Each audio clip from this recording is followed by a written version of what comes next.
अस्सलाम वालेकुम students of 6 class, क्या हाल है आप सबका। मैं उम्मीद करती हूँ आप सब अपने अपने घरों में खैरियत से होंगे। ये इस्लामियत की किताब का हमारा बाब अव्वल मुकम्मल हो चुका है। बाब दोम का हमने सबक कुरान मजीद ये भी मुकम्मल कर लिया है। आज हम स्टूडेंट्स शुरू करने जा रहे हैं हिफ्ज़ व तर्जुमा, यानी कुरान मजीद की कुछ आयात सूरतें हैं, उनको आपने ज़ुबानी याद करना है और उनका तर्जुमा भी समझ कर पढ़ना है और उसे याद करना है। तो अब हम अपना ये सबक शुरू करते हैं। सबक है हमारा हिफ्ज़ व तर्जुमा। तो सूरतुल अलम नशरा मक्कियातुन, ये सूरत अलम नशरा 30वें पारे की सूरत है, जो कौन से पारे में आती है? 30वें पारे में। और ये कहाँ पर नाजिल हुई है? मक्का में। तो इसकी तिलावत शुरू करते हैं और साथ साथ तर्जुमा पढ़ते हैं। आऊज़ु बिल्लाहि मिनश शैतानिर रजीम, बिस्मिल्लाहिर रहमानिर रहीम। अलम नशरह लका सदरक, क्या हमने आप नबी के लिए आपका सीना नहीं खोल दिया? ववज़अना अन्का विज़रक, और आपसे आपका वो बोझ उतार दिया। लज़ी अन्का ज़हरक, जो आपकी कमर तोड़ रहा था। वरफ़अना लका ज़िक्रक, और आपके लिए आपका ज़िक्र बुलंद कर दिया। फ़इन्ना मअल उसरि युस्रा, बेशक मुश्किल के साथ आसानी है। इन्ना मअल उसरि युस्रा, बेशक मुश्किल के साथ आसानी है। फ़इज़ा फ़रग़्त फ़ंसब, बस जब आप फारिग हों तो इबादत की मुशक्क़त में लग जाएं। व इला रब्बिका फ़रग़ब, और अपने रब की जानिब राग़िब हों। हाँ जी, जब भी मैं खुद आपको अपना एक्सपीरियंस बता रही हूँ, यानी आपके साथ ये बात शेयर कर रही हूँ कि जब भी मेरी हर किसी की ज़िंदगी में अगर ज़िंदगी में जब भी आपको कोई मसला आता है, आप बहुत टेंशन में होते हैं, बहुत फ़िक्र होती है, बहुत मसले मसाइल में पड़े होते हैं, तो ये आयात हैं जो हमारी बहुत तसल्ली करती हैं। यानी जब भी मैं इन आयात को पढ़ती हूँ, फ़इन्ना मअल उसरि युस्रा, यानी अल्लाह ताला अपने बंदों से कह रहा है कि बस बेशक मुश्किल के साथ आसानी है।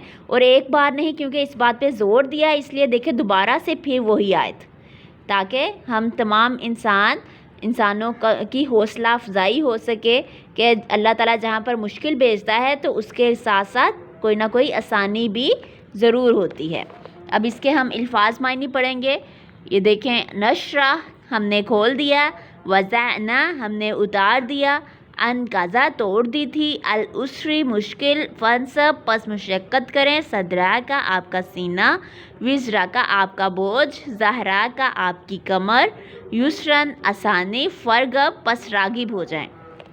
तो इस सूरत का मफ़हूम ये है, ये मक्की सूरत है। अल्लाह ने नबूवत के साथ ही नबी अकरम सल्लल्लाहु अलैहि वसल्लम के लिए एक मुश्किल दौर का आगाज़ हो गया। यानी जैसे ही आप सल्लल्लाहु अलैहि वसल्लम पर वही नाजिल हुई, तो अल्लाह ताला ने जो आपको काम दिया था, यानी जो आपको ज़िम्मेदारी दी थी कि इस्लाम को फैलाना, तो आप सल्लल्लाहु अलैहि वसल्लम के लिए ये बहुत ही मुश्किल वक्त था। अहले मक्का जो आपको इज़्ज़त व एहतराम की निगाह से देखते थे, आप सल्लल्लाहु अलैहि वसल्लम के दुश्मन हो गए। वो आप और आपके साथियों को इज़्ज़ा यानी तकलीफ़ पहुंचाने का कोई मौका हाथ से ना जाने देते थे। जैसा कि आपने पढ़ा है कि आप सल्लल्लाहु अलैहि वसल्लम पर ताइफ़ के लोगों ने पत्थर भी मारे, आपको शदीद ज़ख्मी भी कर दिया। तो ये इतने मुश्किल हालात थे। इन हालात से आप परेशान हो जाते। इसी वजह से अल्लाह ताला ने आप सल्लल्लाहु अलैहि वसल्लम को तसल्ली देने के लिए सूरतुल अलम नशरा नाजिल की। हाँ जी, देखें ये कैसे अल्लाह ताला की हमारे प्यारे नबी सल्लल्लाहु अलैहि वसल्लम की मोहब्बत है कि अल्लाह ताला से अपने प्यारे नबी की परेशानी देखी नहीं गई और उन्होंने इस सूरत को नाजिल फरमाया ताकि हमारे नबी की तसल्ली हो सके। इस सूरत में अल्लाह ताला आपको इत्मीनान यानी तसल्ली दिला रहे हैं कि आप परेशान ना हो, ये मुश्किल दौर बहुत जल्द ख़त्म हो जाएगा और इसके बाद आपको अमन व सुकून मैसर होगा और अनकरीब आपका रब आपको वो कुछ अता करेगा जिससे आपका दिल खुश और मुतमईन हो जाएगा। यानी आप इस मुश्किल वक्त से परेशान ना हो। इब्तिदा में नबी अकरम सल्लल्लाहु अलैहि वसल्लम को मिलने वाली दर्ज झैल 3 नेमतों का जिक्र किया गया। शर्राए सदर, यानी आप सल्लल्लाहु अलैहि वसल्लम का बचपन में आपका जो सीना था वो खोल दिया गया था।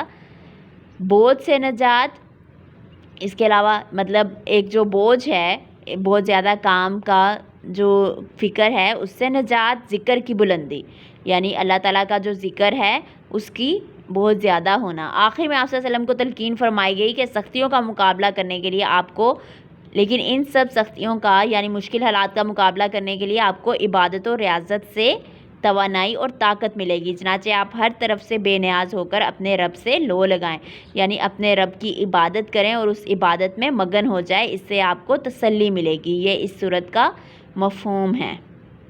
اس کے بعد اسٹوڈنٹس یہ اگلی صورت ہے ہماری سورۃ التین. یہ بھی کہاں پر نازل ہوئی ہے؟ مکہ میں، اور یہ بھی 30ویں پارے کی صورت ہے. بسم اللہ الرحمن الرحیم. والتین والزیتون، قسم ہے انجیر کی اور زیتون کی. وطور سینین، اور طور سینا کی. وہذا البلد الامین، اور اس امن والے شہر مکہ کی. لقد خلقنا الانسان فی احسن تقویم، یقیناً ہم نے انسان کو بہترین شکل و صورت میں پیدا کیا. ثم رددناہ اسفل سافلین، پھر ہم نے اسے ادنا ترین مخلوق کے درجے میں لوٹا دیا. الی الذین آمنوا وعملوا الصالحات فلہم اجر غیر ممنون، سوائے ان لوگوں کے جو ایمان لائے اور نیک عمل کرتے رہے، ان کے لیے کبھی نہ ختم ہونے والا اجر ہے. فما یکذبک بعد بالدین، بس اس کے بعد آپ کو کون جزا اور سزا کے بارے میں جھٹلا سکتا ہے. الیس اللہ باحکم الحاکمین، کیا اللہ سب حاکموں سے بڑا حاکم نہیں ہے؟ اب اس کے مشکل الفاظ کے معنی. البلد شہر، رددناہ ہم نے اس کو لوٹا دیا، غیر ممنون بے انتہا بہت زیادہ، باحکم الحاکم اور اس کے یہ تقویم شکل و صورت، اسفارا نیچے، یکذبو کا آپ کو جھٹلا سکتا ہے، الحاکمین سب حاکموں سے بڑا حاکم. تو اس صورت میں کیا بتایا جا رہا ہے کہ اس بات کی اس کا مفہوم یہ ہے. سورۃ التین مکی صورت ہے. اس صورت میں نہایت آسان اور خوبصورت انداز میں لوگوں کو سمجھایا گیا ہے کہ آخرت میں ہر شخص اپنے اعمال کے مطابق جزا و سزا کا حقدار ٹھہرایا جائے گا. یعنی یا تو اس کو انعام میں جنت ملے گی یا اس کو سزا کے طور پر جہنم میں بھیج دیا جائے گا. سورت کے آغاز میں اللہ تعالیٰ نے ان 3 جگہوں کی قسم کھائی جہاں 3 اولو العزم انبیاء بھیجے گئے. یعنی جو کون سی 3 جگہ تھی؟ یعنی انجیر، زیتون اور طور سینا. یہ وہ 3 جگہ کے نام ہیں جہاں پر اللہ تعالیٰ نے اپنے نبیوں کو بھیجا. ان مقامات کی یعنی ان جگہ کی ان جگہوں کی قسم کھانے کے بعد اللہ تعالیٰ نے بتایا کہ ہم نے انسان کو جسمانی شکل و صورت کے اعتبار سے بہترین بنایا اور اسے عقل و فہم عطا کی. یعنی ہم تمام انسانوں کو ایک اللہ تعالیٰ کا یہ احسان ہے، اللہ تعالیٰ کی نعمت ہے کہ اس نے ہمیں بہت ہی اچھی صورت میں، بہترین صورت میں پیدا کیا اور اس کے بعد ہمیں سمجھ عطا کی. اسے تمام مخلوقات میں افضل ترین مخلوق بنایا اور منصب خلافت سے سرفراز کیا. یعنی کیونکہ کہا جاتا ہے کہ انسان اللہ تعالیٰ کا خلیفہ ہے، اللہ تعالیٰ کا نائب ہے. ان سب نعمتوں کے باوجود سب انسان اپنے لیے غلط راستے کا انتخاب کرتا ہے اور اللہ تعالیٰ کی نافرمانی کرتا ہے تو وہ نچلی ترین سطح پر پہنچ جاتا ہے. اس صورتحال سے صرف وہی لوگ بچ سکتے ہیں جو اللہ تعالیٰ پر ایمان رکھتے ہوں اور نیک عمل کرتے ہوں. یعنی اللہ تعالیٰ نے ہمیں بہترین شکل میں پیدا کیا، ہمیں افضل ترین مخلوق بنایا. فرشتے جو اللہ تعالیٰ کی اتنی عبادت کرتے ہیں، فرشتوں پر بھی ہم انسانوں کو ترجیح دی، زیادہ اہمیت دی. تو ان سب نعمتوں کے باوجود اگر ہم اللہ تعالیٰ کی نافرمانی کرتے ہیں تو ہم اپنے معیار سے گر جاتے ہیں، یعنی نچلی ترین سطح پر پہنچ جاتے ہیں.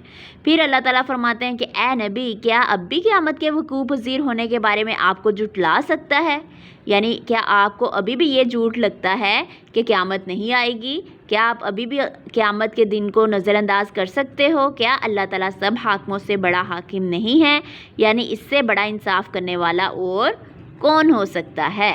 تو یہ اللہ تعالیٰ کے الفاظ ہیں، ان کا مفہوم ہے اور اللہ تعالیٰ کی کہی ہوئی باتوں کی تفصیل ہے. تو میں امید کرتی ہوں اسٹوڈنٹس کہ آپ کو یہ صورت تو پہلے سے زبانی یاد ہی ہوگی. تو یہ جن کو یاد نہیں ہے انہوں نے اس کی الگ الگ یاد کر کے ان کو اچھے سے یاد کر لینا ہے اور ان کا ترجمہ بھی یاد کر لینا ہے. اسی طرح یہ سورۃ التین، اس کا بھی آپ نے اس کی عربی زبانی اور اس کا ترجمہ بھی زبانی یہ آپ نے اچھے سے یاد کر لینا ہے. اس کے بعد ہم اگلی ویڈیو میں ملیں گے. اللہ حافظ.